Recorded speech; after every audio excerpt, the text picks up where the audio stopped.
What is up, everyone? Welcome to another Naughty Egg Draw.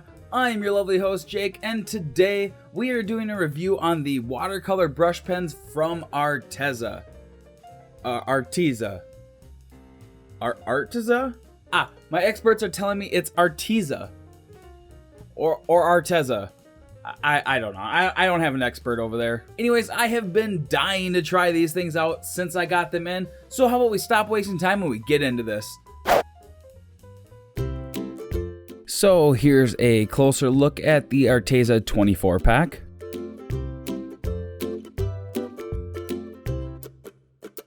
Now the brush is pretty nice and flexible and feels pretty durable.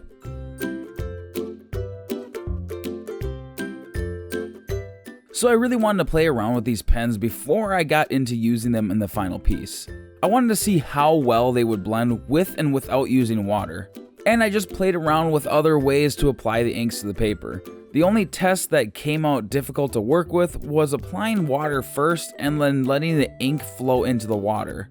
Basically, this would just suck all the pen's color out, and then I'd have to wait for it to recharge slowly back onto the tip. Which I was a bit sad about, because one of my favorite things to do with actual watercolor is just throwing water and pigment down and just seeing where it naturally wants to go.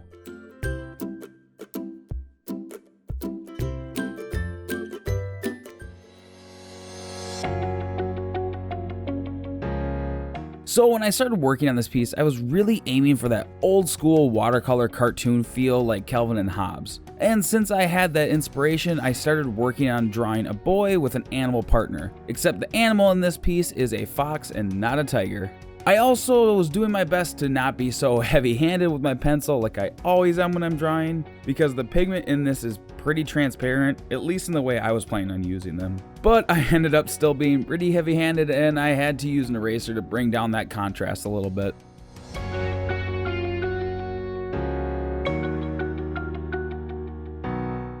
So this was definitely a learning while working process for me. I normally stick to alcohol markers for drawings and traditional watercolors for painting, and I had to learn how it was going to play with the paper. It also didn't help that I was using different watercolor paper here than I used for my test card. The pores in this paper were much bigger, and I had to take slower brush strokes to get smooth lines than I did with the tester paper. One of my favorite things with these pens was how bright and vibrant the colors were, which is nice for making fun, happy, poppy art. If you're a cartoonist and you want to make some colorful cartoons, I would recommend these for sure. And being that through Amazon, these run only like $20 for the 24 pack, and somewhere around $35 for the 48 pack, you can make some really cool and colorful art for pretty darn cheap. And if you're a person who really doesn't want to set up a bunch of paints and water and brushes and you just want to jump into making stuff, these are perfect for that.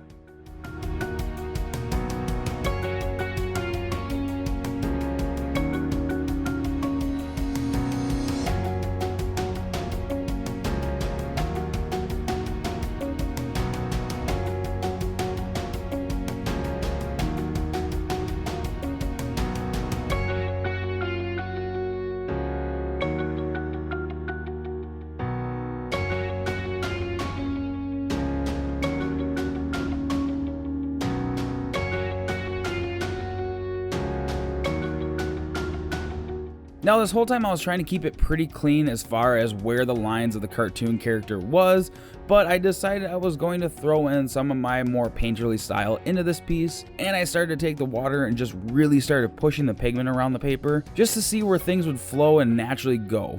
Since the fox was going to be having this feel of flowing like a spirit around the page, I wanted the human to kind of have that feel as well.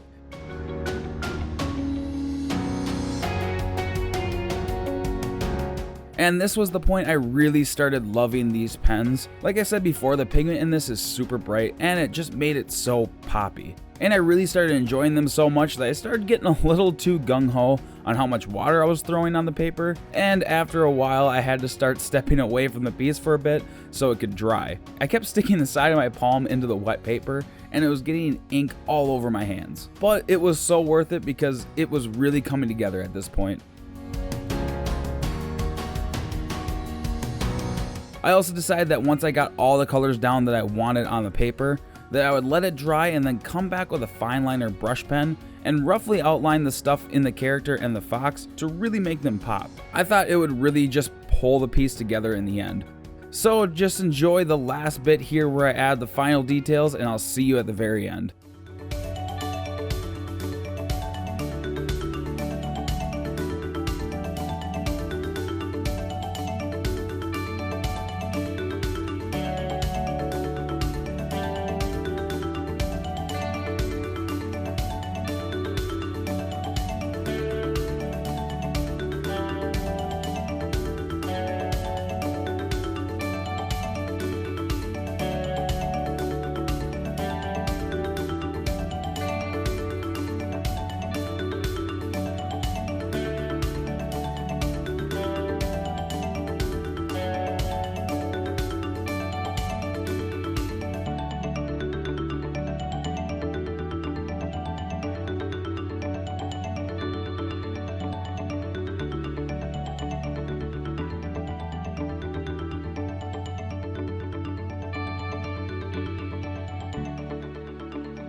Alright everyone, that is it.